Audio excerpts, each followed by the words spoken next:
Welcome to the Healthy Metal Hippie podcast, where art and wellness collide. Well, hi and welcome back to the Healthy Metal Hippie. Today we are here with our friend Aries from the band Aeternus. You are coming to us from Bergen in Norway. I'm just delighted to have you here today. Thank you so much. I'm delighted to be here with you. Yay! We met some months ago because I was helping you guys with some social media work. You came to London, you played a killer show at the Underworld, and now you've got tons of stuff coming up, which we'll talk about later, but now here we are getting to have a nice sit down, a nice relaxing moment today. How about that? That's cool. Thank you. So you started Aeternus back in 1993. You are the founding creator of Aeternus. How did it come about for you? I was 20 years old, and I figured it was time for me to do what I really wished for, and I felt I was good enough on the guitar to start a band. And I had friends that had, they had bands. 2 years before 1991, I tried to have a band, which didn't go very well. And I was a little bit kind of, what music do I really want to play? Is this really me? And I had a lot of that going, and I'll keep it to that. It was a lot of stuff, but I can't even remember if it just faded away or if I sat down and said, no, maybe both actually, But I had new visions, and I had a more solid kind of shit. I know what I want to do. So again, I formed a band, and I called it Aeternus. I actually was going to call it Eternal, but I knew there was probably 500 bands and 5,000 songs called Eternal. So I found the Latin word for eternal, hence Aeternus, which is Latin for eternal. And it sounded better, and it kind of looked better. And I figured not too many Latin bands or songs called that. So I was fine with that. And I set out to have my own music, my own band. And I wanted to go for death metal. The term dark metal was not in my brain yet. And I had a few musicians in and out the first year. And then we did a demo the next following year. And then in 95, 2 years later, after I started up, I figured that I was not interested in being just another black metal band from Norway. But I didn't want to be like a pure death metal band either, even though that was a lot of my influences and inspiration. And I can't remember if it was me or somebody else in the band at the time. It was at least just said out loud during a practice.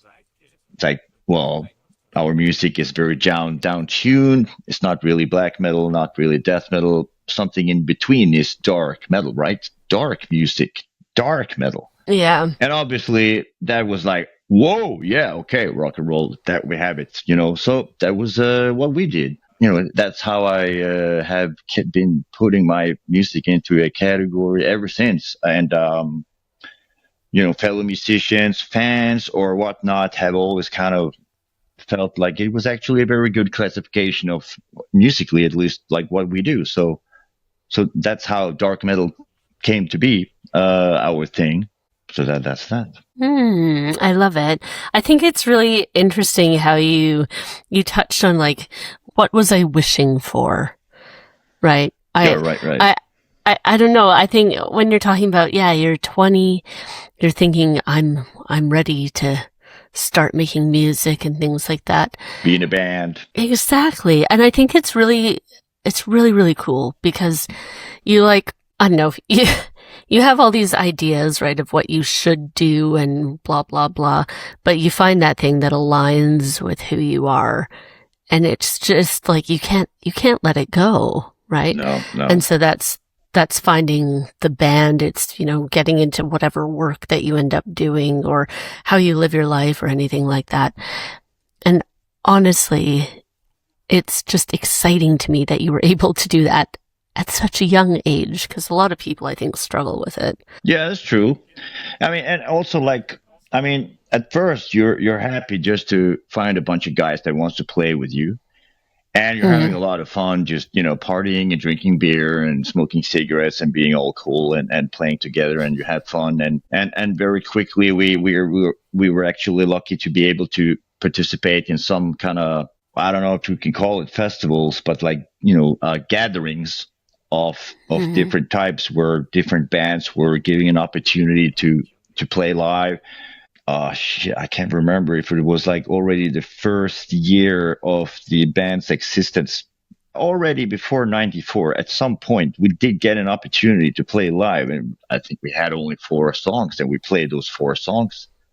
And I don't even think that all of those songs were the ones that we actually put on the demo the following year. So I was like put it into the fire and did my first live show extremely quickly, and it was horrible. The feeling, I was just super nervous, but at the same time, you felt that kind of like, oh, dude, this was cool. It was fun.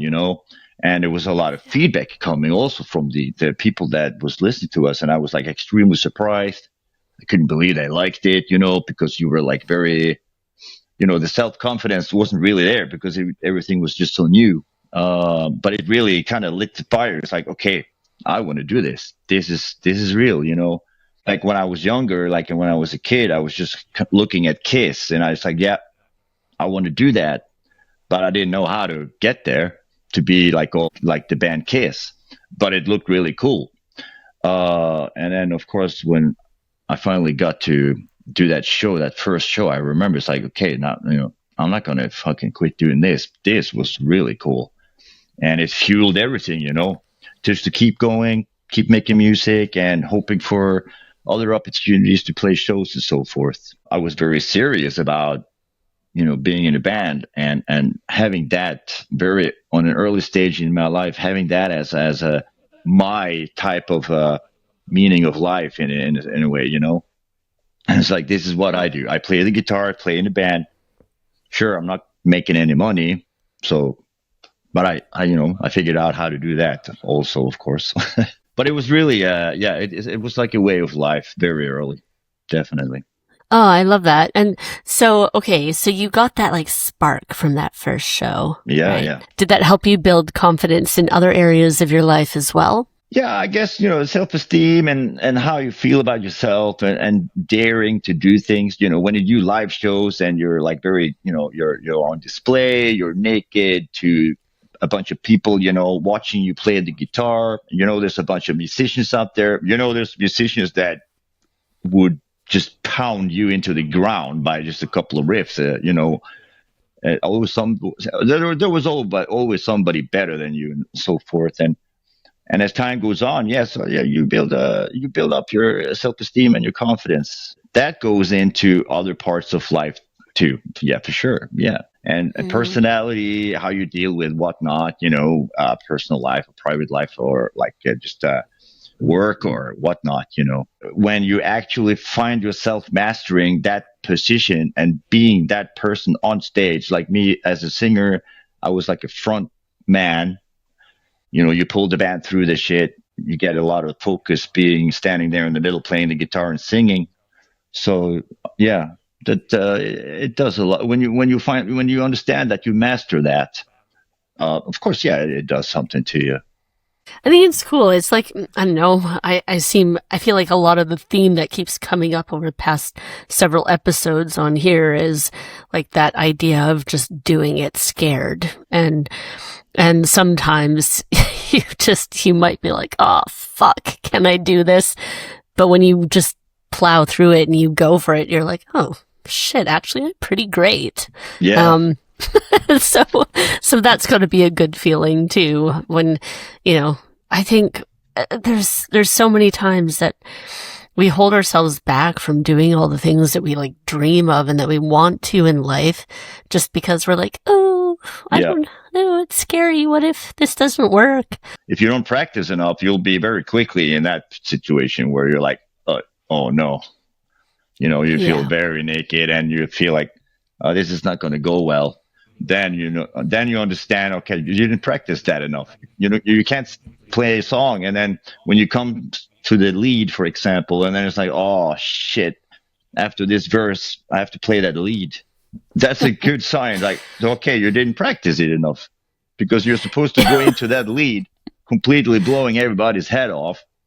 Don't play any Yeah. mistakes and just show off that, okay, I can do this. I made it. I can play it. I practiced it. But if you're like, and I've been in that situation myself, like, been a little bit cocky, didn't practice a lead too much. I know that. I made it. I know it. And then all of a sudden you're standing there on stage, like, oh shit, you feel a little nervous. So you realize way too late that you didn't practice it enough. So you might fuck it up, and you might fuck it up just because you put yourself in that mindset, like, oh no. So it's just kind of, it's like a snowball, just. Obviously, I'm not in a band, but, if anybody wants me, here I am. But it's like, I've done different speaking engagements and things like that, and I've been like, oh my God, oh my God. And then I can just show up and go, well, hi. Yeah. And I'm like, and it is just about, okay, we're going to get through this and off we go and press play and that's it. Yeah, but it takes a lot of guts to do it. You have to like it, and you have to own it, and you have to believe in yourself, and think ahead of like, can I do it? Will people like it? I mean, you just gotta pretend that people already like it, and just completely. I mean, and then what drives you to do it? Like just playing with the band and just having all these emotions that you've created yourself with the band just flow out of you should be enough, to just kind of completely show yourself how you want to be. And then if people like it, that's the bonus, you just got to do your thing.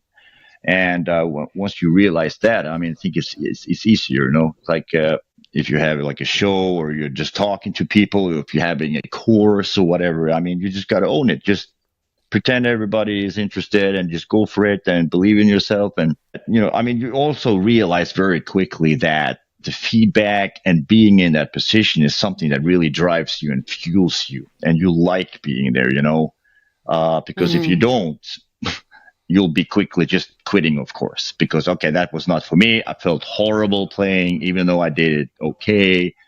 And I know a lot of musicians that just, no, that was not for me. Maybe they lost a big burning flame and passion. Maybe they just kind of tested it out. It's like, no, not for me. It didn't give them anything after all. But for me, it was just constant fuel and drive, just building up. You wanted more and more and more and more. And you realize that a bunch of people like your stuff, and as a creative composer and a musician that actually make music, and you manage to, evolve. So, I mean, it's just a freight train just going. So you just got to hang on. Just hang on. Control the drink, control the drugs if that's your thing. Whatever, just stay with the music and don't let all these other things control it too much. How have you been able to like just keep control of, stay with the music and not let those like maybe external influences like hit you? There's been some albums that didn't sell as much. You always want any album to just, okay, hope this goes well. Hope, the reviews and, fans or fellow musicians, and then, so it goes up and down sometimes. And I've had that too. And then as a composer, I sit down and think like, okay, not what did I do wrong? Because I've always had like a feeling like, I presented music to 3 other people that said, this is good. Okay, so we rehearse, we go to studio, and we would never leave the studio without saying, this is good. So you present it to the record label, and they got to take it for what it is. And then, but then, okay, so this album or that album did poorly. And as a composer, I'm feeling like, okay, what could have done, what did I do wrong? What could I have done better? Did I spend too much time or too little time? That's my first kind of thinking, of course. But at the same time, you're just like, I feel like I always felt like I just got to own it though, because I was satisfied. I stand by it. I can look, of course, back to the first album today with my knowledge of composing music, and I could have sat down and say, okay, I would have redone this and that and blah, blah, obviously, because I was much younger back then. And I didn't Mm. know about a bunch of things and so forth. And I didn't have the skills as a composer and so forth. So I can easily look at older stuff and say, okay, that song can be a little boring for people to listen to. And I can understand that they would rather listen to that album or blah, blah. I think the band has always managed to kind of just to stay with what we did. When people said that, yeah, I much prefer listening to your older stuff, I always been like very grateful for just the honesty. It's like, that's fair, you know, this is what we did now. We stand by it. You like the older albums, which is fine. And I've gotten a lot of that, you know. I still have people who wants me to make music that sound like the two first albums. And Right. I appreciate that. I think that's a very big compliment still for something we made so long ago in 97 and 98. But I do tell them that's never going to happen. Right. I will not sit down and make something that sounds just like that. But I'm very happy that they sit and still, you know, spin those albums at home. We never leave the studio without feeling completely confident and happy about for ourselves, like that we did good. If people don't like it, that's fair, you know, and we can take the Mm. criticism as long as it's constructive, you know. There's always something to be said about that. First of all, yes, if you have a band that's had any length of career, you're always going to have the people, oh, I like the older stuff or Yeah. I like the new stuff or whatever. So, Nobody liked everything. no, exactly. Not without the do. I'm a big Aerosmith fan, and I always think, I'm like, oh, what? There's one live recording, and he goes, "You like the old shit or you like the new shit?" And it makes me giggle all the time because I'm like, oh, okay. There is something as an artist though about remembering to, yes, be true to yourself and release things for yourself first and foremost, because you need to be happy with them, right? Of course, there's like elements of, ooh, is this commercially viable or whatever? But if you're miserable with it, then it's lost all of its meaning and all of its passion. Yeah. Like, so I have to applaud you in that you're allowing yourself to grow and evolve and change as an artist. It's huge, right? Yeah. And you sit down and rethink things, of course, you know, when you have albums that didn't do very well and maybe you had like, you know, record labels that said, you know, okay, this didn't do very well and you know, whatever it may be, like, yeah, I can't justify some continuance in our you know relationship and how we work together. You know, it's all, you know, budget wise or whatnot. You know, and Mm-hmm. you sit down and think, and of course, you know, if you and you manage to, you always keep, you know, working on your style and your skills and how you make music. And I think I was successful in kind of like pinpointing. It's like, yeah, that was, you know, I think I knew what was kind of like the downsiders of different things here and there on the albums Mm. that didn't do as well as we wanted to, and maybe not as well as the labels wanted to. If you just kind of try to push away, like, you know, it's the promotion, it's not our fault, blah blah. But Mm. musically, I always felt like I found out like, yeah, this and that, and had that in mind when I made new music. And I also spent more time making music, which can be, of course, like demanding and challenging, but spending way more time making albums. So the last three albums were very, very much more higher quality seen from our view than previous albums. And that's because we took our time way more doing them. There was no ideas whatsoever that we didn't kind of check out and test, and numerous hours of practice. And so, yeah, it's just, you know, and then you become more successful. People think about, okay, dark metal, black metal, death metal, and just like, oh no, it's so spooky and so evil. But I actually, I listened to it and I'm like, oh my God, this is actually, yeah, of course it's heavy, but there's some absolutely stunningly beautiful pieces through all of the albums that at least that I've listened to. And so I know you mentioned, okay, things like Kiss and different like death metal and things like that. But it sounds to me like you have pulled influence from like tons of different genres and types of music. What are some things that you feel like have impacted you the most? Well, in the beginning, I was very influenced by a lot of metal bands, but like, yeah, Kiss and Metallica. Metallica made me kind of want to play the guitar, and Kiss, when I was like a young boy, I just, like millions of other boys, it's like, oh, I want to do that, but you never kind of knew how. But I was older when I fell for Metallica, and then I knew like, okay, I need a guitar because I got to do this. I got to do what James Hetfield does, because playing guitar was just, I had to do that. And but so I listened to. I mean, I was very influenced by Immortal, and I was quite influenced by they were friends of ours. I mean, Hades Almighty from Bergen. I was very influenced by them. I was influenced a little bit, from listening to Emperor, maybe Satyricon.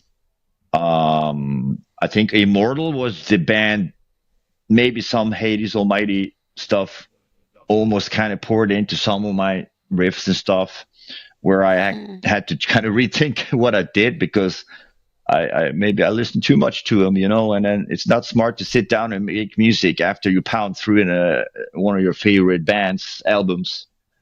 It's like, it's like sitting there listening to Blizzard Beasts, and I was like, okay, I'm now going to make some songs, and then so they will sound very much like Blizzard Beasts. Right. But Morbid Angel, huge metal influence for me. But what I did, I was also listening to a lot of folk music. I was listening a lot to piano music, bagpipes. Dead Can Dance, for example, have nothing to do with rock and roll or metal or anything. And Dead Can Dance with Lisa Gerrard's absolutely fantastic, unique voice. That music that they have there, I don't know if people even know what Dead Can Dance is, but look it up if you guys don't know what that is, because that is very unique and special.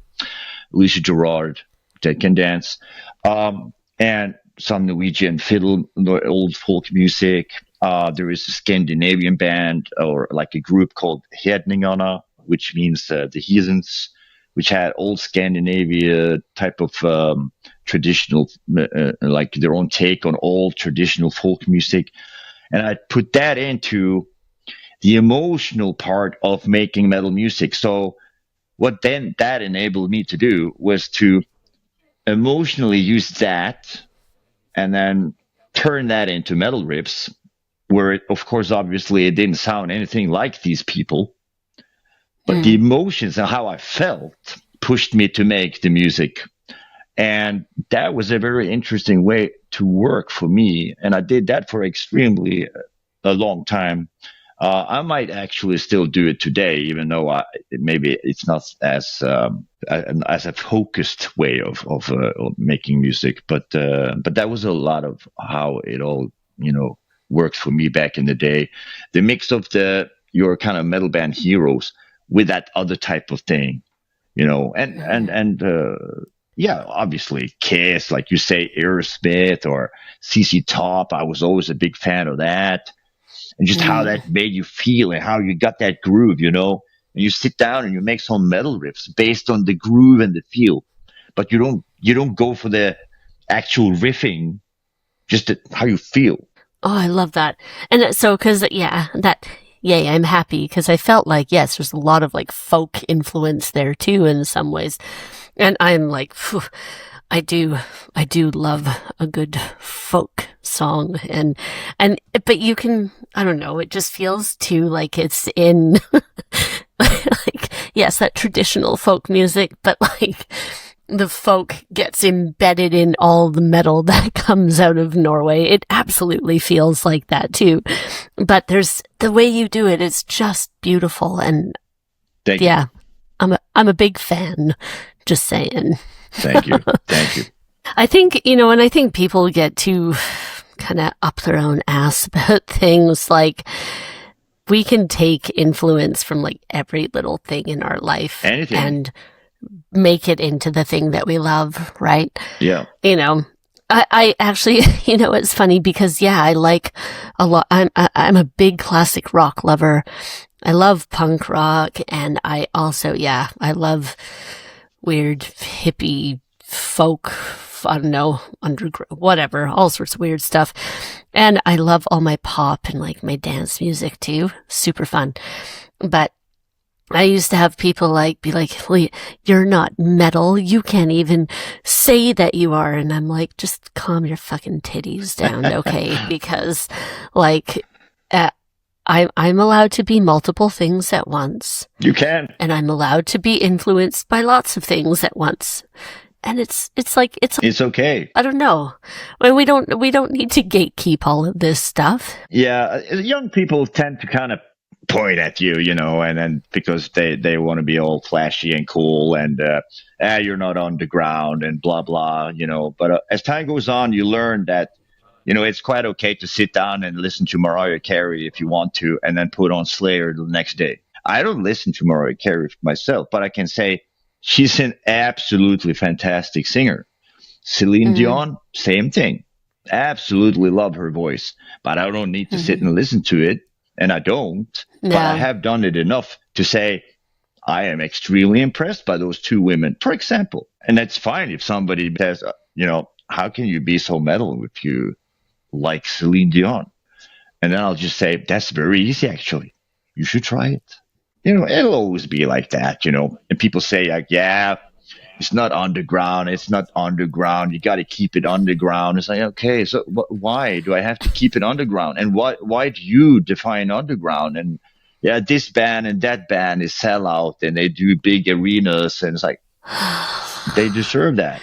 And they make it huge. And it sounds fucking awesome. It looks awesome. I don't care. Oh, this and that band. They even like sell coffee with their band name on it. I wish I could. Fucking hell. There's nothing wrong about that. You can sell t-shirts, caps, coffee, belt buckles. Who gives a shit? A fan of that band loves having that shit. So, yeah, that's fine. When people break through, the sellouts, it drives me insane because it's like, you love this band.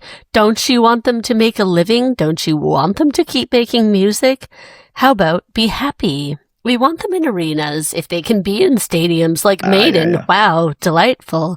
But it's like, it's just so silly. Or, you know, I think like Metallica. Yeah, I saw them back when they were playing this shitty club. It's like, that's great. But it doesn't mean that somebody that started seeing them now is not also the same level of fan madness, I tell you. You can say, okay, I don't like that band did this and that, and then you can stop listening to them and you can burn their albums and do YouTube videos where you crack up their vinyls and spit on them. Fine. But, you know, that will be forgotten very quickly. And the band themselves don't give a shit about those idiots anyway. So if that's really important to people, go ahead. Today we're recording this on World Beatles Day, and we can think about how many people burned the Beatles records, right? And did that really impact them? No, because it's like, 50, 60 years later, and we're having a global Beatles Day. So there you go. There you go. And they probably they sold more records when everybody went out and bought them again. Some of the huge bands within the extreme metal. I am also one of those guys who I would tend to listen to their older stuff, but I don't sit there and laugh at them and call them sellout or like, okay, I could say their music is boring to me musically compared to older stuff because bands do change their ways, but that's fine. That's how it is. Metallica made me want to play the guitar, but I don't like the latest Metallica albums. James just don't make music like he used to. And that's completely fine. I still love the guy. I'm still thankful for what he did to me. I wouldn't be sitting here talking to you on your show if it wasn't for him. And so I can't sit there and say 72 seasons. That's an album I really gave a lot of time. I did find some moments there where I was sitting there like, shit, this is fucking awesome. This is not bad at all. Weighing it up against that older, Master of Puppets, I don't think they will ever manage to do something like Master of Puppets, and that's because they Mm. did Master of Puppets when they did Master of Puppets. James can make a million awesome riffs, but he will never manage to put them together where you have that same feeling as Master of Puppets, And Mm. that's completely fine. Everybody evolves, time passes. We're not the same person we were probably even a year ago, No. right? Yeah, right. And so why would you expect that your work and your art and everything else stays the same? Because nothing stays the same. And if you want to stop listening to me or Aeternus or whatever, it's like that's fine. That's okay. I'm not going to, though. Thank you. Yeah, but there's been people that tell me, like, I only listened to your two albums. I don't think you made any progress. It's like, thank you. I appreciate that you still like that old stuff, and it's completely fair that you don't view any of the other albums as good. That's okay. It's a huge compliment to what I managed to do as a young guy at 23 or 24 years old. Wow. Thank you. I have to say, I really, just listening to all of this, I really admire you for that. Because I would consider myself quite like a sensitive person. I'd be like, well, but if it were me, I might be like, but why don't you like them now? And I might feel quite upset about that. But what I see here and what I really love is like this self-assured, this confidence in what you do, confidence in self, and just like, showing up for yourself instead of technically showing up for other people, if you know what I mean. I'm gonna just take a little piece of that and put that in here, which, to be fair, I am doing better, but I think it's really cool. And I think a lot of people, could learn a good lesson from that. Showing up for yourself. Yeah, yeah. You should be happy about that, I am. I love the fact that in general you appreciate life. I see you're always out in nature, getting outdoor walks, bike rides, all sorts of things. You enjoy a nice glass of wine, a nice gin, even that Kiss gin, Right. So do you use, nature as some influence? And you've built like just a really nice, well-rounded, beautiful life, it seems. It just makes me happy. I don't know what else to say. Yeah. It just makes me happy. Yeah. Like there's a lot of metal bands are and individuals in the extreme metal music scene are quite fond of nature, and perhaps the more darker side of it, the mysticism or the more trollish side of it, whatnot. The harmony between man or humans and nature are quite searched upon, or it's always been like that, and I was no different. Like, I was very into nature, and I would, like, as searching for inspiration for music or lyrics or whatnot, maybe mostly music, I would run into a storm if there was a storm, and I was always very, as a young musician in my 20s, I was extremely taken by storms and wind, and I felt like maybe that was a thing because my element was air. Not that I kind of like super philosophically kind of went deeply into it, but I was like, yeah. And I still love nature. I mean, it's just, nature is really beautiful, and it's such a majestic, mighty, big thing. And as a musician, of course, you have a lot of, you connect emotionally with a lot of stuff, and to not connect emotionally with the mighty majesticness of nature, it's just such an automatic thing. So yeah, and like in bicycling, I mean, I like riding bicycle. I always did since I was a kid. I still do it now today because it's good for health, right? You got to exercise, Mm. get the heart going. So I still enjoy that, and super nice sceneries, hiking. It's all like it's beautiful bonus, you know. Yeah. Um, so I'm really into that still. Yes, not as far as like making music and finding inspiration. I would not be that one guy who runs up in the mountains and then come back with 5 songs in my brain. You know, like Right. I'm not into that anymore. I would go up in the mountains just to kind of get away from the city, find some Mm. tranquility, and just you know, good for the health.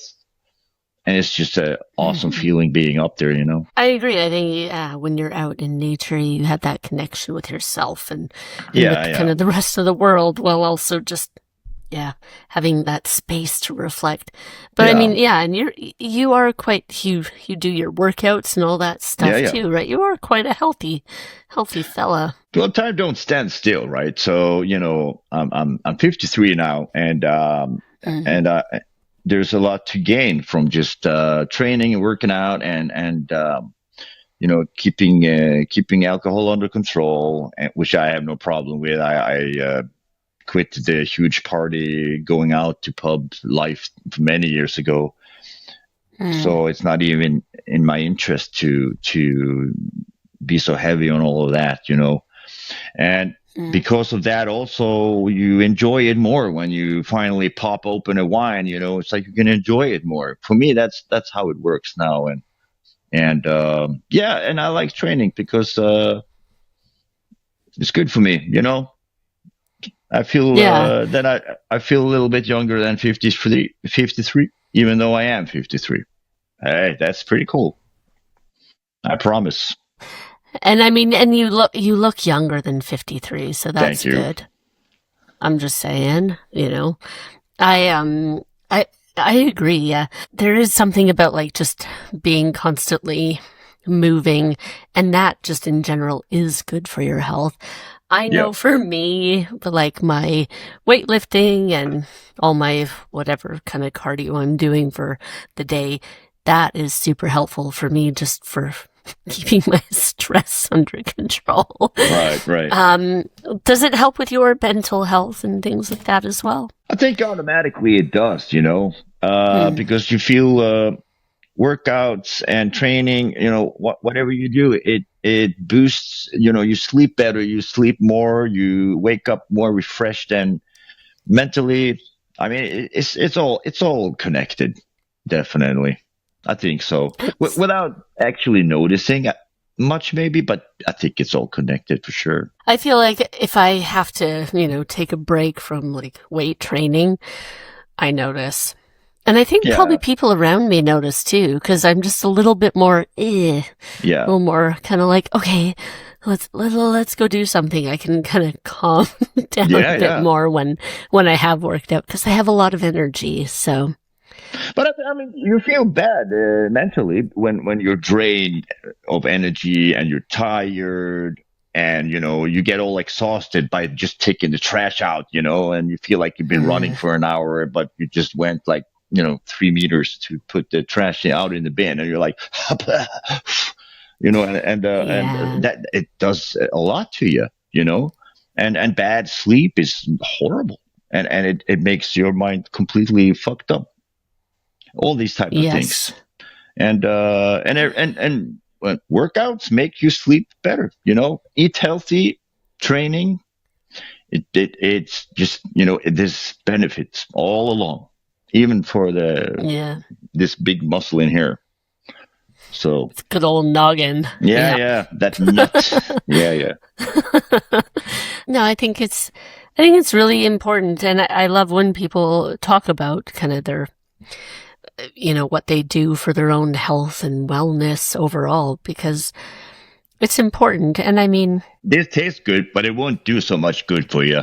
like, and that's kind of the thing too. I enjoy having a gin. I absolutely do. Yeah. I don't enjoy having 5 gins. No, Usually no. even 2 is like too much for me. It's But dangerous to have too much. Alcohol is it's poison. And that's how I feel. mm, Like it's just I, when I stopped going out and going to bars, it's like I just told myself like I can't. You want to do that all your life? Do I really want to do that every Friday and Saturday all my life? And my answer to myself was like I was not into that anymore. And was there yeah, like a moment that made you no, decide not that? really.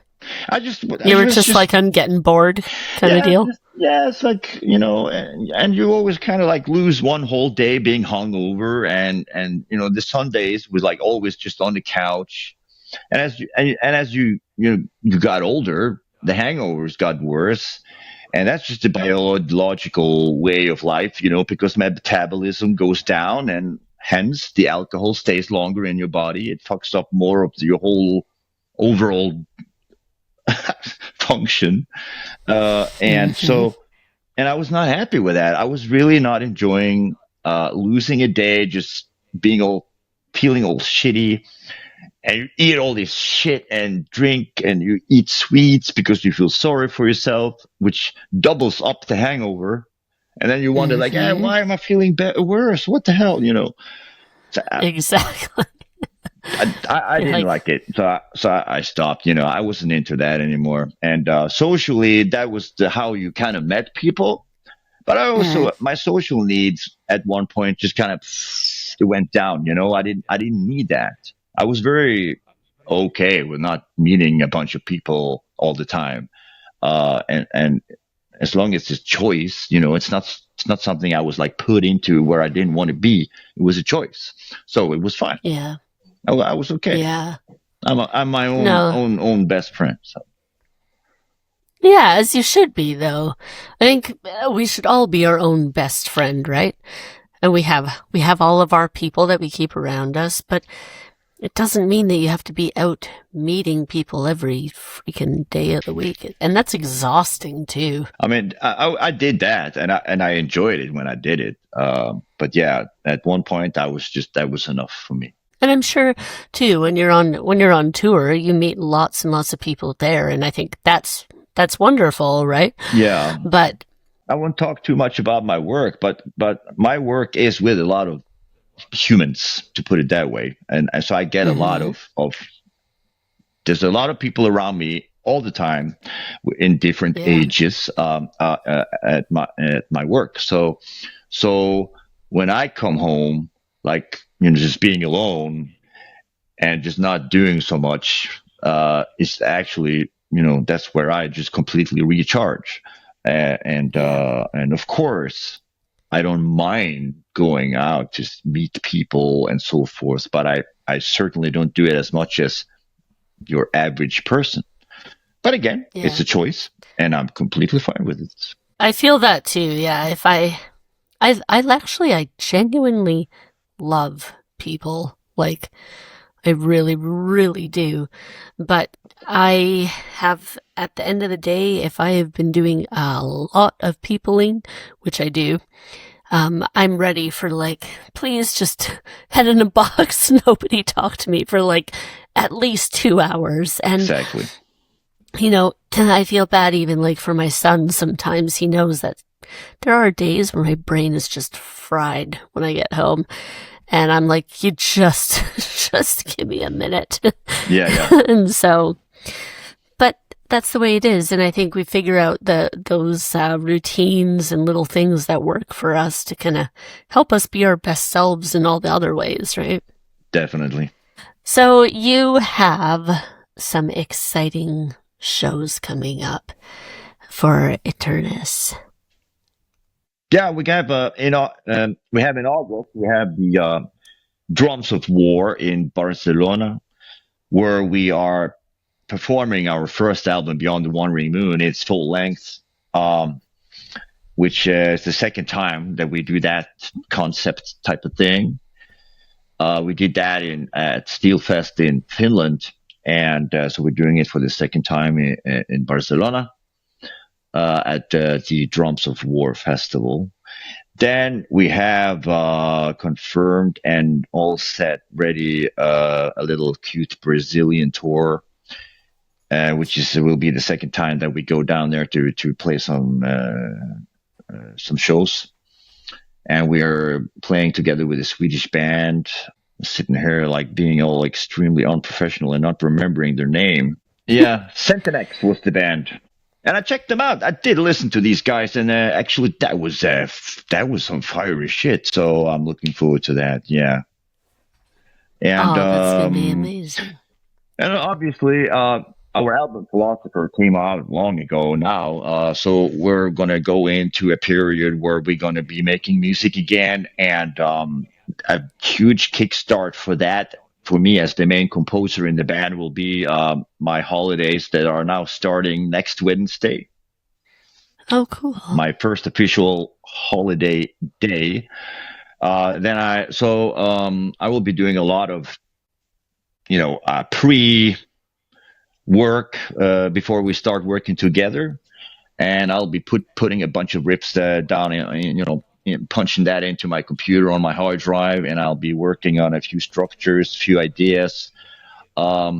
Musically, what Aeternus has now kind of brewing for a new album is actually not a lot. We have discussed very little. Yeah, it's not going to make any sense, I think. But I mean, but I can still say it that a lot of it will be mid-paced, not very fast, for sure. That is something we know. But that's basically Philosopher as well. But there's some more faster, aggressive shit there. But we'll be putting a lot more weight on that groovy, slower type of thing. But yeah, and then you can ask me, yeah, what does that mean? And I would say, I don't know, because I don't know yet. But I know it's. But that's why you got to write it. Yeah, exactly. So yeah, so that's interesting, and that is kind of like a snowball. We just have to throw down the slope to get that building, because we've been doing a lot of practicing and just kind of shows and this concept to Beyond the Wandering Moon, the first album. We had to just kind of put away our set and then make a new set, which was basically, of course, this. Well, you don't make a set, you just play. I mean, there was a lot of practice that went into getting some of these songs up and running as live songs, which it took a lot of practice. And yeah, so as a band, we haven't had time yet to really start composing new stuff and working on shit, but this will start happening, and it starts this summer by me actually having time to sit and play a lot of guitar in addition to practice, for shows and so forth. So yeah, very interesting times ahead as far as that. And then whenever anything else as far as live shows, if that, when we have solid news on that, the world will be the first to know. Yes. Of course. If you had one piece of advice you could give to people starting out in the metal world, what would you give? When you said that, when you asked that, it's funny because then I remember Nergal from Behemoth, he was asked that question and he said, don't do it. Don't do it. There's too many bands around. He said, shit, he's onto something. But then again, of course, I wouldn't tell people not to start a band, because just enjoy, find your instrument, enjoy the hell out of it, just find that passion. And when you really know that you're doing something you love, then you just take the next step. First and foremost, find out that you really love it, what you're doing, playing your instrument, mastering whatnot, piano, guitar, bass, drums, maybe just singing. And yeah, I wouldn't say that there are so many bands in the world that it's like no use. I won't say I agree, but it was funny to hear him say that, though. I did laugh, and I kind of understand what how he means about it. But there is enough room, Every now and then, there's a bunch of bands just dropping out and quitting anything, anyways. So you need replacements. Somebody has to take over. And Yes. and they keep the spirit of metal up, and just be yourself, be true be true to things you say and do, and stand by your own actions and words. Don't pretend. Just be real. Then you'll get quite far. And then it's nothing wrong about doing mistakes. As long as you're having a lot of fun. And you learn from others, you learn from friends. But at start, it's all about just having a lot of fun and just find your place where we're in your little dream there, and then things will just come. A lot of stuff can come automatically, and then some other stuff you might have to work a little bit for. But yeah, just have fun. I love that. Practice a lot. Don't ever stop practicing, and then that's it. Yeah, I think you're right there. And it's, and it's solid life advice no matter what. So even if you're not out to join or start a metal band. So if people want to follow along, where's the best place to give you all a follow? Yeah, well, we've got the Aeternus official Instagram account, a bit dormant piece of social media platform at these days. But yeah, and the Facebook, that's where we try to be active as much as we can. Activity there, of course, it goes a little bit up when we're getting close to doing things. Maybe it'll be a little bit more like into a more dormant thing when we start making music and so forth. But I think we're going to try to just kind of keep people into what we're doing, having some fun stuff coming from the practice room, a little bit, a little news reel or whatever, of course, we've always been kind of like, in the background, just doing our thing, and then come out of the woods when we have a torch burning. So yeah, it's just, it's just how we are. But yeah, Instagram and Facebook, we still have those two things up and running. Also TikTok for the more younger interested people, but it's not really biggest. I don't even know how that's doing right now these days. But yeah, now mostly it's just Facebook and Instagram, and we'll keep posting at least news there, and then we'll try to be a little bit more active and have people kind of with us when we start kind of withdrawing to make progress in music. Well, I'm going to link everything in the show notes below. Thank you. And I am going to say thank you so much for being here with me today. I've had a blast and a half, and I can't wait to come out and see you guys again on the road. Thank you so much. And thank you for support. Anytime. We'll talk to you soon. All right. Thanks so much for joining us on the Healthy Metal Hippie podcast. For more ways to connect, go to www.healthymetalhippie.com.